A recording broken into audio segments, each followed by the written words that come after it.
In a feeble attempt to sound intelligent and asking you questions here, I had a little look at what people say about leadership, which is what I'd like to move on to just briefly. I look intelligent as well now. I got a couple that I just, this is to try and define what your views of leadership are. Kissinger, whoever he is now, said that he thought leadership was about getting people from where they are to where they have not been. Buchan said it's to elicit greatness that's already there. And Colin Powell said that great leaders just simplify, go through the argument and debate and doubt, and offer a solution that everyone can understand. There's an awful lot of vague and complexity of different things in there. But do you have a sort of summation of what you think? We will assume, because it's not worth going into the argument, that all leaders are born, because that's clearly not true. Or is it? And what are the essences that you look for? Because I'm thinking that in this process where you say you ask people to say who they are, there must be a self-fulfilling prophecy that some will join in and be very open and therefore show willingness to go on to become leaders and others won't. But what is it that you think is the hallmark of somebody who will become a leader? Not just a good boss manager, but somebody who leads.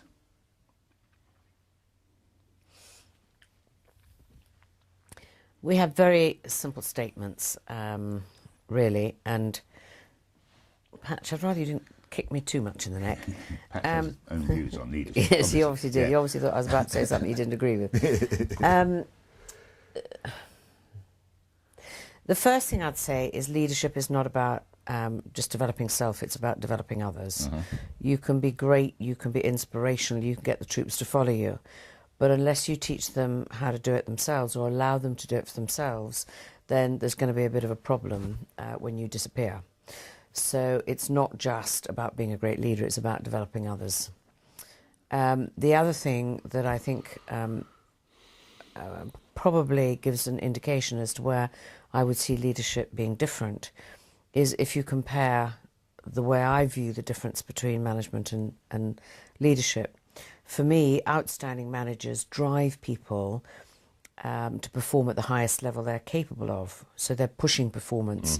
But it's more about control. Outstanding leaders inspire them to do it for themselves. That's more about freedom. Now, yes, I do believe that anybody is capable of being a great leader. It's interesting, the first quote you had there was one word that I heard that I think it said getting people to be. Getting has an implication that you're there in control, getting them to do it. Absolutely. And that would always make me uncomfortable as a word around leadership, because to me it's about inspiring them to do it for themselves. So when you look at leadership, I think that there's three components to it. I think that's about how you choose to think, and I can come back to this. Yes. It's about understanding responsibility at a fundamentally different level to the way most people understand responsibility. And it's about how you communicate. Those three things link together. You cannot look at any of them in isolation. It isn't possible. So it's really beginning to say those three things are fundamental to being a great leader. Now, all of those things are capable of being developed. Absolutely capable of being developed. The only thing, of course, that isn't in there and is key is, do you want to be a leader? Absolutely. So if at the beginning you don't necessarily want to be a great leader, then it doesn't really matter. So is anybody capable of it? I absolutely fundamentally believe they are, because I believe that anybody and every person, whatever their background, whatever their experience in life to date, is capable of being who they want to be. Doesn't matter where they come from, doesn't matter what their background is, if they want to and if they choose to do it. Okay, I understand that, and I understand that you can you can encourage people, you can enable people, you can empower people. What about motivation? I mean, you said earlier that some people just wouldn't want to be a great leader. I'm really happy where I am, being the person I'm doing a job that I love, and I don't really want to go from there. I don't want to become, responsible for everything else. But what about the motivation of those who are very, very ambitious? And do you reach the point, it's a tricky question, do you reach the point where somebody's got all of the ambition and the drive and the ego, but not necessarily the ability to encompass or embrace everything that's in your training program to fulfill that role? What happens to those people who are And we all come across them in sort of junior management, the young Turks, as they say, I'm going to run this company because I'm aggressive, I'm a bully, I'm so forth, who've got all the drive, but not necessarily the complete character set that you need to be a proper leader, a true leader. To me, what you're describing there is not going to in any way prevent them from being successful. But No, from what you're exactly. describing, that's more about management than leadership. That's more about pushing and driving performance, which, let's be honest, can work. It's very successful. But the only problem is that if you're continually driving performance, when you step away, who's going to pick up the reins? Yes. And that's when you're likely to have a bit of a challenge. One of the questions I will often ask people when on a programme is I'll ask people and say to them, tell me something, do you believe that it's your role to motivate your guys? Do you believe it's your role? And probably about 80% of them will say, yes, I think so. And I say, I fundamentally disagree with you. I really don't think it is. Because if you believe that your role is to motivate other people, then think about it for a moment. You're saying that they are now dependent on you Yes. to motivate them. What's going to happen if you're not there? I don't believe that is your role. I think your role is to inspire them to motivate themselves. And there's a difference. Now, that's where you have to look at those three things together. Because if you believe that your role is to inspire them to motivate themselves, but your communication style is one where when people come to you with a problem, you give them the solution. Yes. Where they come to you for advice and you give them the advice as to where they might choose to look or what is the learning they need to income or whatever it is. The reality is that all the ideas and suggestions are coming from you. You're not encouraging them to think for themselves. You're encouraging them to come to you next time they have a problem. So that, again, is how do you communicate? Do you largely use the words I, or are you using the words you? Yes. The other thing is if you're telling them what to do, you are taking responsibility for their performance rather than getting them to take responsibility. So that's where the three of those things link together. You cannot look at them in isolation. It isn't possible. But so many people believe that leadership is about inspiring people to follow them by telling them what to do. That's management, in my book. Yes. That's not leadership. It is all about, therefore, empowerment. It's this thing about responsibility again, isn't it? You are responsible for what you do, but you also have the decisions. So I'm one of these aspiring young Turks in a corporation, and I have hopes to be a leader one day. I'm lucky enough to get on one of your courses. What do I expect? How would you describe the course to me? What's it all entail? Well, to start with, you probably would know little about the programme when you tip up, because most people who arrive, they're told they're going on a leadership programme, and they haven't got a clue what they're doing there. So that's always kind of interesting. Mostly, clients don't quite understand what it's about. They just want to do a pilot. But if I tell you a bit about the programme, it's 3 days. It's 2 days consecutively, gap of about 3 weeks and a 1-day follow-up. And the majority of the learning is on the first 2 days. The day 3 there is learning, but it's also a consolidation and a recognition of change. So on the first day, the introductions can take quite a while. It can take most of the money. We position what they're going to be learning in the very beginning, and getting them to recognise it's not just about changing the organisation. It's how do you change the behaviours and attitudes of the people within it. Because most organisations, especially with having been through some of the trauma of the recession recently and all of those good things, they begin to think we've got to change the organisation. We've got to centralise, decentralise, cut costs, get rid of people, all of this good stuff. Yes. And of course, on paper, looking as though you're going to do that, looks great. That'll work. That'll get us back on track. They forget they've got to take the people with them. Yes. So how do you get people to fundamentally shift the way they think so that you can take people with you? Yes. So we give them positioning about what the programme's about. And we're doing the introductions. And then we get them actually to discuss responsibility to see if they have any perception about really what responsibility means. And what they don't know is while they're doing that, we're actually measuring their communicating behaviour. So when I said earlier, do they use more I or more you? Yes. they would believe, if you asked them, that they used a lot more you, because most people are very caring. Most people really are interested in other people. But when they see their communicating behaviour, they nearly always go into shock. It's something between 90 and 100% I. And of course, this was part of my learning when, at the age of 50, I began to really shift the way. So if you think about it, when you care about somebody a lot, you're apt to want to help them, and you help them by wanting to give them advice. I look back over when I was bringing my children up. I adored my children. I absolutely adore them. And I'd made so many mistakes in my life, I didn't want them to make the same. Yes. So I spent all my time advising them. Yes. Worst thing I could have done, because I was teaching them how not to be responsible. Yes. So in measuring their communicating behaviour, we give them an insight to how they communicate. Normally that's shock horror. They can't believe it. But because we do it in a way that's saying, let's give you the reason why you probably do it because you care, Yes. it's an easier pill to swallow. Okay, I can understand that. But that's the first insight into recognising how responsibility and communication link together. And we get them after lunch to have, we do show them a model around responsibility. So they've got something to hang their hat on, and we give them examples and stories to help it come alive. And that's where I will share how I learnt. Yes. So we're getting them to recognise, I mean, I'm a perfect example of how to screw it up. Yeah. You know, so saying, recognise what it means. We get them to have another discussion after lunch, which is all around motivation and, you know, do we understand it and so on. And in the afternoon, we take them through models, and they're not new models. The models of themselves are irrelevant. It's the messages behind them. Yes. And all the time we're taking them through that, we're linking those three things. How you think, responsibility, communication. All the time that thread keeps running through. And we keep coming back to, might this be more leadership? Might this be more management? Never are we saying to people, this is how you have to be.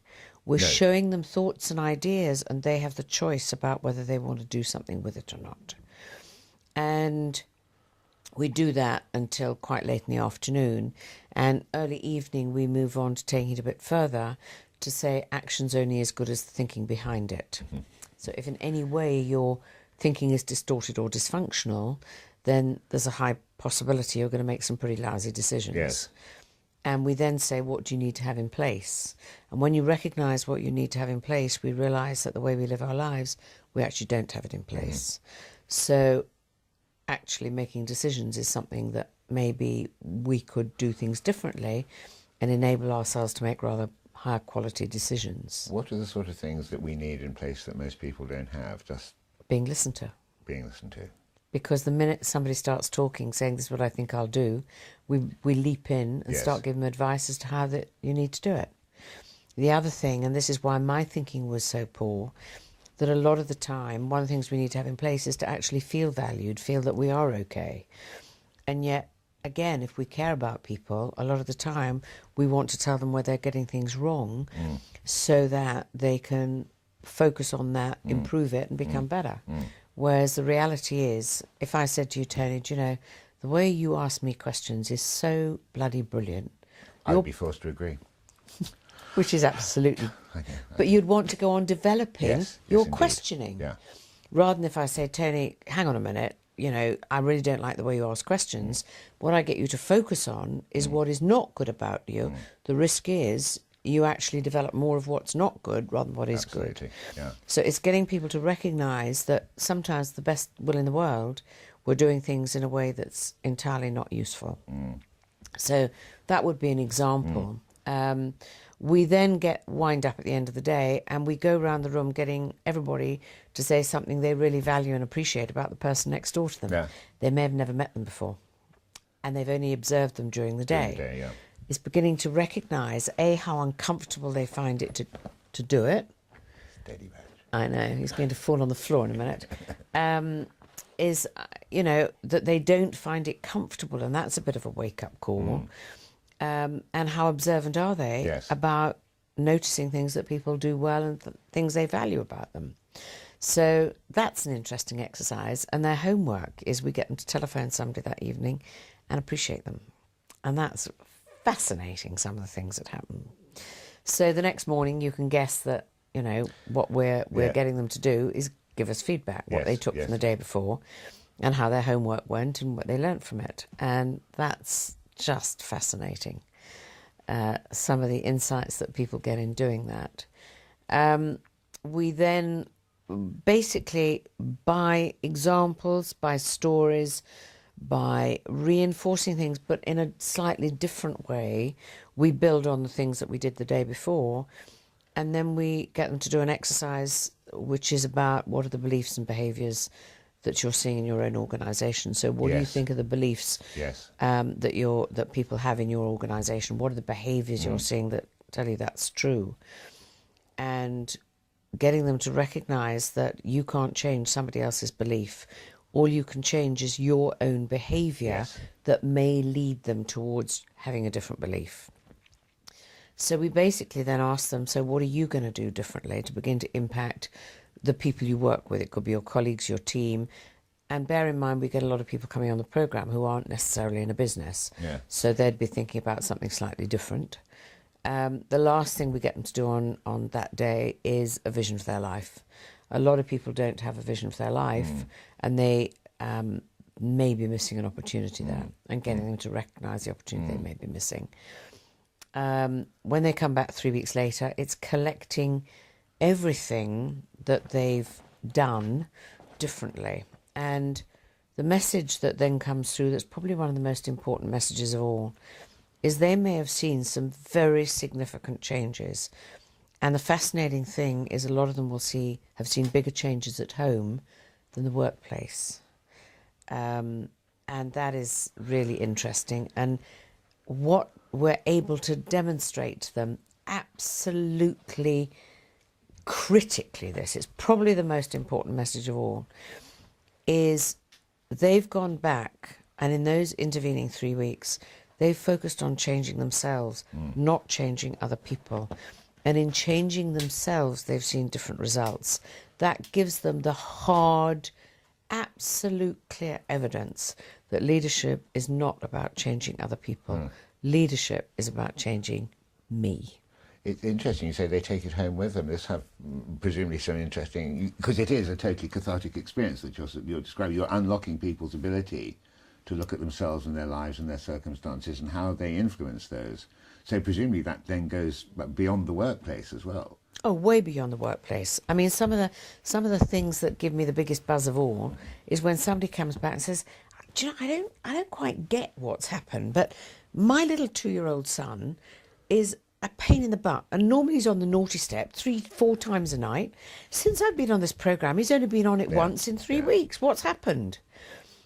And that can give me as big a buzz as anything in the workplace. Or, you know, somebody says, "I had the most horrendous relationship with my mother, and she was always criticising me, and because I've handled it differently, it seems to have stopped entirely." And a lot of people will say, "It's changed my home life first." Yes.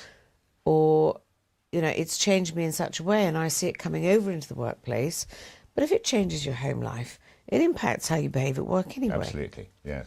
So we then do, on that day, we do an exercise around values, getting people just to have a look at it and understand it differently. We get them to look at life balance, because so many people... Whoops! You're right, Patch. That was life unbalanced. It was, definitely unbalanced. A very appropriate moment to fall off. So we get them, first of all, to take responsibility and say, you're choosing to work long hours. You're choosing to be in an environment that you say forces you to do this. No, it doesn't. You have choices. So we do life balance, and then we get them to make some very conscious decisions. But it is just common sense. It is. This thing, I mean, just one example about, you know, you work awfully long hours is part of this sort of this self-analysis process, this sort of personal inventory, if you like, that your course encourages. There is the old adage, isn't there, about the people who work terribly hard so they look good. And either they've been very hard workers, or they're Yeah. actually not very good at their job, and you could do it in half the time. Is this the sort of thing that also falls out of the program, where people look at themselves and say, actually, I don't need to do this, I should be doing it another way, or I don't have to prove this? Is that a thing, that I don't have to continually prove the things that I don't need to prove? Does it enable people to, as we discussed earlier with your very own past, to be able to have more confidence and worth in themselves? I think it does. You see, one of the things, and I often get asked by people, what is it about this program? Because if you look through the workbook or anything, you'd say, is this really different? And they say, what the heck is it that causes this extraordinary change in people who come on the program? Because one of the things, and I can feel my discomfort when you ask the question about self-analysis, because I went on a lot of programs in my, at the age of 50 when I was trying to change. I went on some of the ones that probably it's better I don't name them, because I always took something from them. Yes. But some of them were real self-analysis, and they took you to places that had you feeling really uncomfortable. And basically, in some instances, they took people apart and then put them back together. However, they didn't put everybody back together. And that's what really scared the shit out of me. I thought it was inappropriate. But I don't think, and this is, I'm trying to articulate why I'm uncomfortable with this question. In a strange kind of way, it is self-analysis, but it doesn't feel like self-analysis. It's not taking people to a level of discomfort. And I don't know how the hell we do that. How about removing blinkers then? That's probably a better way of describing it. And because all the time on the programme, people have the choice about how open they are, whether they want to buy into it or not. I don't know what it is. It's self-analysis if you choose it to be self-analysis. Objective self-analysis. Is it the case also that as we develop, everybody is conditioned by experience? And indeed, the whole subject of today is being conditioned by experience and learning and growing from it.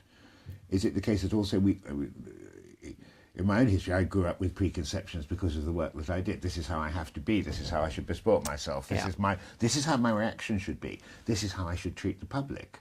This is how I should treat our customers. All of these things are sort of perceived attitudes. So is it true to say we don't like self-analysis, but in removing the blinkers, you take the rules away, you take those preconceptions away and say, let's look at it again. How do I feel about me? How do I feel about my boss? How do I feel about those who work for me? How do I feel about my customers and so forth? And reanalyze that. My wife, my children, my dogs, in the same essence. I think it is, and I think it's helping people recognise that a lot of the time we're driven by the shoulds, must, ought tos and got tos. And being able, and a lot of people come back and say, the biggest impact for me is choice, recognising that I have a choice in each and every moment, a choice in how I respond to anything, a choice about where I choose to be, what I choose to do. It's really giving people back the ability to choose. And I find it nearly impossible to, even now, having run as many programs as I have, having had all these, what is it about the program? I'm damned if I know. There's something about the linking, and when I put this program together, which was, I say this often, I used to smoke at the time, but I say on the back of a fag packet, I'm not sure I knew what the hell I was doing. And I swear to God the program was given to me, because when I ran the first program, which was a very small group of 6 people, and it had a mixture from a chief executive through to a housewife going through a crisis. It was 6 people run from home. And by the way, where I was living at the time, I had 9 Jack Russells. So I was endeavouring to keep them quiet at the same time, which was hilarious. But the person who was head of all training for Sun Microsystems at that time said at the end of the 2 days, Penny, that 2 days has just changed my life. And I went, oh, great. I hadn't got a clue why. It took me a year to even begin to understand why it was having the impact. And, you know, for anybody watching this, they may think, you know, very odd. But I swear to God that program was given to me. It was a bit like, you know, the universe saying, listen, get out there. Here's the program. You know, it doesn't matter if you don't understand it. Just do it. You're behind schedule. Get on with it. Yeah. And, you know, there's clients today, and some of my really best clients, and I'm talking about really big organisations, not insignificant organisations. It doesn't matter where that chief executive moves to, where he or she is headhunted to, into another organisation, they would take me with them. And it's not because of me, it's because that programme changes people. It changes them. It changes the culture to a leadership culture, and it does it unbelievably quickly. Yes. And they would take me wherever they go because of that programme. It's amazing. There's the old adage that everybody wants to learn, but nobody wants to be taught. Is this kind of the almost like the magic dust that you're able to sprinkle? This is occurring to me that it's training, yes, but it's also facilitating at a very great level, isn't it? You're facilitating people to take a look and take stock of what they are, what they do, how they think, what their perceptions are, what their priorities are, what their values are. You say you ask them to look at the company values. Presumably they look at their own values and standards and... Yeah. And it's just a case of looking at saying, who do I want to be? Because they would never think or be able to do that on their own. Is it almost a sort of a quasi-psychological approach, isn't it, that teases out people from themselves to look at their own personal bigger picture? Tony, it could be. You see, this is I find these questions really difficult to answer because I don't bloody know. Stop me asking them, you know. But I really do not know. It amazes me the impact it has. You know, and I was having dinner with one of my most special clients the other evening, and he looked at me and said, Pen, you change people. You change people. And I just think, Christ, it is amazing. And, you know, he will say, he said, unbelievably powerful programme. And yet Tony, it's common bloody sense. There's nothing new. It's just... There's a way of linking it that get people to say, how do I really want to be? I mean, I'll tell you one thing that's been interesting for me. I remember it's been said to me a couple of times when they've talked to me about the programme. And I've said, you have to recognise one thing. I've never been on my programme. And that's odd. Yes. So I've never experienced it. But I do know that the people who work with me, who train the programme today, will all say they live their life in a different way. Yes. Each and every one of them. Yeah, yes. Is it something that it occurs to me, is it only available then to the sort of corporate elite? And presumably, we said that some people take it home. Presumably, there'd be an awful lot of people other than the corporate greasy pole climbers, so to speak, who would benefit from the same sort of programme. How available is it? Well, now, you see, this is an interesting one, because when I first designed this programme, I thought, there's a plus and a minus to this. The best news is there's nobody alive who wouldn't benefit from going on the programme. Nobody. The bad news is there isn't anybody alive who wouldn't benefit from this, so how the bloody hell do you market it? You know, it's not easy. And I had to make a choice where I would actually market it. And I decided that going into the corporates is where it had the biggest opportunity of changing the most amount of lives. People go to work, they also go home, how are they going to treat their partners differently, and so on. So I decided to do that. However, my passion is also to get into other places. And, for example, we did it, I make no bones about it, at cost completely, and took it into a primary school that was going into special measures by taking all the teachers through it. It was about to go into special measures. It's now winning awards everywhere. We're now working with a secondary school, which is in a fairly deprived area, and he's passionate about it. We've taken all the teachers through, and they've now trained one of their teachers to be able to roll it out through, which is through. And we also ran a programme for a group of 16-year-olds, which was, I'd have to say, it was amazing, the impact and the way they reacted. And I went and asked them afterwards the impact it had on them, and just listening to them was it excited me beyond anything. We've now got that teacher beginning to take it through some of the 16-year-olds, and I believe they're going to start offering it to some of the parents as well. We do it at a hell of a lot less money because schools don't have money. No. So the license fees and everything, we reduced everything to put it within their budget because it's what I care about. We also do programs for nothing, and all of our trainers give their time for nothing into the NSPCC. We can't directly get to the children for obvious reasons, but we can get to the people who work with them. So we do that on a regular basis. We've had some of our clients run programs for the partners, for the wives. There's, we have housewives coming through some of the open programs. We have, and let me be really honest about this, recognise that I don't have any qualifications to do what I do today. None, zero. I have the best qualification to be an outstanding leader of all. I'm a mother. If you think of the skills And that's you've had 9 required. Jack Russells. If you think of the skills that a mother needs, they're incredible. Yeah. They need problem solving, they need negotiating, they need planning, prioritising. They need so many different skills. Those are all the skills of a leader. So, there's nobody alive. So because we work very much in the corporate arena, there aren't going to be many housewives who are going to be wanting to come through programs, a lot of corporates. But we have a lot of trainers out there who run what we'd call open programs for groups such as that. So, it's a huge plus. There's nobody anywhere, and I've had teenagers come through my program, and there's nobody alive who wouldn't gain something that would enable them to step into more of the potential they already have. There is nobody. And that's a huge plus, but it makes it less easy to sell because people say, what is your marketplace? Well, the world. Absolutely, anybody, yes. We've taken it, it's been translated into German, Slovakian. We're just in negotiation with translating into French, Spanish, Italian. It's been taken out, it's been rolled out in America, Canada, Asia, so the Far East, the Middle East, South Africa, Australia, and Europe, obviously. So it's amazing. Yeah.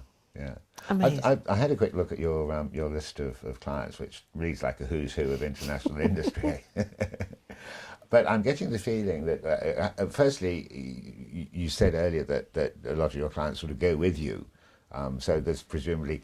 What I'm trying to get at here in a roundabout way is that you have made a point about having no qualifications. We have spent a lot of time, I think, looking at the motivations and the experiences from which you draw that spawned, if you like, this whole process. But clearly the qualification is that people from these vast companies keep following you around. Is that a general thing? Is that they kind of move with you and take them to change other companies or to influence other companies as well as they move? Yes, I think that is right. If there's a CEO who moves on, is headhunted to another company, there's nothing in any business that the foundation of having the culture you want isn't leadership. You need leadership everywhere. And there's one of the CEOs who's just moved to a group position in another company, been headhunted into there, and very recently, only started about a month ago. And he was on the phone to me yesterday saying, right, okay, Pen, here we go. We're going to take it in and we're going to do it quicker this time. We're going to do it. Because last time he almost piddled around at it. It's almost though he didn't quite get it, how impactful it could be. And it was only in the last year that he did. And then he said, my God, I wish I'd done this quicker. Yeah. So this time it is going to be done quicker.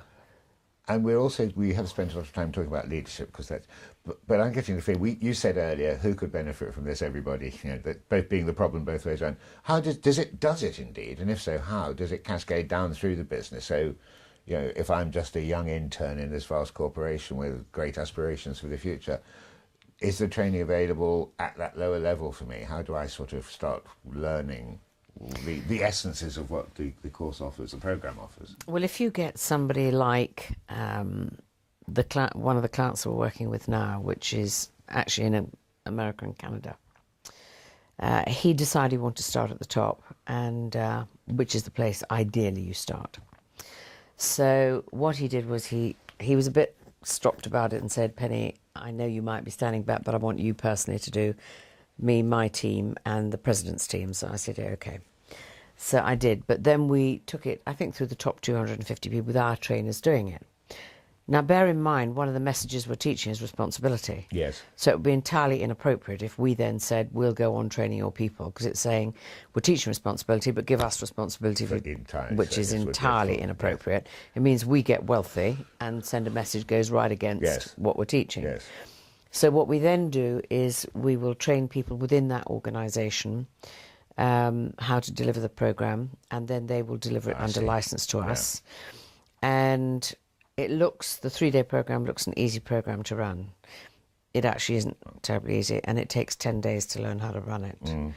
2 gaps of 5 days, and we'll only take small groups of 6 at a time. Now, I think we've now trained about 60 people within this particular organisation, which is a lot. And they want to take it down through every single human being in that organisation. Now, the reality is, if you're starting to take either, it doesn't matter if it's people on the shop floor in a manufacturing, it doesn't matter if it's people working in shops, it doesn't matter if it's your engineers, it doesn't matter if it's call centre, to realistically take somebody out of the business for 3 days is a far bigger cost than the cost of the programme. Absolutely. So we are just now launching a version that we've just spent about 2 months working on, and we are designing a 1-day version to give people enough of the insight, enough of the skills, enough of the ability and the way of, remember, thinking, responsibility, communication, to be able to really shift, and then they will have the option to be able to go on to further development if they want to. But that is going to be rolled out throughout everywhere. We won't be doing it. We'll do the pilots, but we will not do any more than that. Then the organisation will be doing it under licence to us. And presumably you supply the organisation with the necessary collateral. Correct. That's all part of the licence fee. Yes. So, and at that level, with 1-day course, presumably then it's up to the individual to decide how far they want to pursue it. Correct. So it becomes a sort of self-qualification in a way, doesn't it? It does. Yeah. It does. So that's how we do it. And we encourage, the thing that has been truly amazing for me, and this only started to happen about 2 years ago, with one of our clients, and again, it was somebody who'd moved on to a different, a much bigger division, but within the same organisation. And they asked me to go and run the programme for them and their new top team over in Germany, which I did. They then said, we've decided we want to roll it out throughout the entire division. And it's a very big division in terms of financial number, but small in terms of people. Big product. And I said, okay, so who are you going to want to deliver the training? Because we might need to run another programme with you, selecting some people. And he said, no, Pen, you don't understand. He said, I am going to be one of the trainers and 3 of my directors. To have a managing director deliver training into a factory, unheard of. I would say very enlightened, actually. But incredible to have people of that level. The impact was extraordinary. He said, no. He said, I want to know that I'm getting the feedback. I'm telling people this is the culture we want. You now tell me if I'm getting it wrong. Since then, we've had some other CEOs go through, CEOs, directors, and... So having managing directors taking over the training is fantastic. Presumably they would get an awful lot of feedback then from their employees, the people who are trained, as to how effective it is. But what I'm interested in is, this is great now, we have an awful lot of people, 40,000 plus, having benefited from this. So we've got an awful lot of very super potential leaders and employees. But it's not surely about that as well. How do the companies, the big corporations that employ you, justify it further than continuous personal development and bringing on leaders? There must be bottom line benefits too. This is all about making a company more efficient, isn't it? This is all about making it run better, smoother, more efficiently, and ultimately, presumably, more profitably. There's no question. They're not going to keep having me back if it's, let's all be nice to each other and let's do this, but there's no bottom line impact. There is. One of the things that happens consistently is employee engagement goes up really dramatically. In one instance, in one division, it went up 16% in months. Quite extraordinary. And in, again, one of the big corporates, one managing director, who now takes me wherever he goes, He said employee engagement went up 16%. I think they came in number 2 best companies to work for and the highest performing division by a mile. So, you know, those results are not insignificant. There's always going to be a challenge. People call these soft skills. They're not soft, they're bloody hard, but they're called soft skills. But for example, in this company that we're working with in Canada and America, one of the divisions was one of the first divisions to take it down very deep, very fast. And when I had dinner with the CEO, he said, "Pen, guess which division is beginning to get the fastest results?" That division. So there's no question you see improvement in performance. So they're not going to do it. They're not going to just say this is nice to do. So if you get, and I can't remember this particular leader's words exactly, but he said, if you get the people right, no question, if you get the people right and get them working the right way, you have happy people, you end up with happy customers, Yes. you end up with profitability. Yes. So that's the way he thinks of it, that you get the people sorted first, you get them, whatever you like to think about it, taking ownership, whatever. Yes. They are then going to give improved service to the customers. That's going to lead you to bottom line profit. Of course. And because you get them seeing that again and again and again. And the CEO I was talking to yesterday, he said, "Pen, to get the results that I need," he said, "I see the role I've just stepped into, and having looked at the company, I see it as a turnaround situation." He said, "I doubt if my directors would agree with me. I see it as a turnaround situation." And he said, "Pen, we're going to need to do this together. This is about leadership at every level." It must also, though, address one of the other huge problems that corporations face, and that is the investment they have in their people, and then those people moving on to other corporations. Surely there must be, I can't really say staff stickiness at that level, but you know what I mean, being able to... There was a survey not long ago in America, I think it was, and one of the things that came out was that more senior but younger people were saying that having internet freedom was as important to salary from them, in as much as to say that the quality of the job you have is now beginning to be just as important as the amount you get paid for it. So that the essence of having your course and being in an environment where your course is being effective, where the program is being effective, must mean that people will be more enthusiastic about their company and stay there longer than they would have done previously. I think that that may well be true, and I can say this because it's general, but one of the places we were asked to take it in was, and this is going back a bit, was the National Black Police Association across the UK. And part of the reason for us being asked to take it in was because of retention. So it's not just about creating the environment, it's taking ownership for creating the environment, creating the job you want. So it's on both sides. It's the organisation and it's the individual. So there's no question that it has a huge impact. We wouldn't be doing it otherwise. No, obviously not. We might be doing it to help individuals. We wouldn't be doing it to help organisations unless it had a huge bottom line impact. Which leads me to, where does it all go next? You're already being translated into every language. You are the Tower of Babel of training. So once you've conquered the universe, where next is it for you?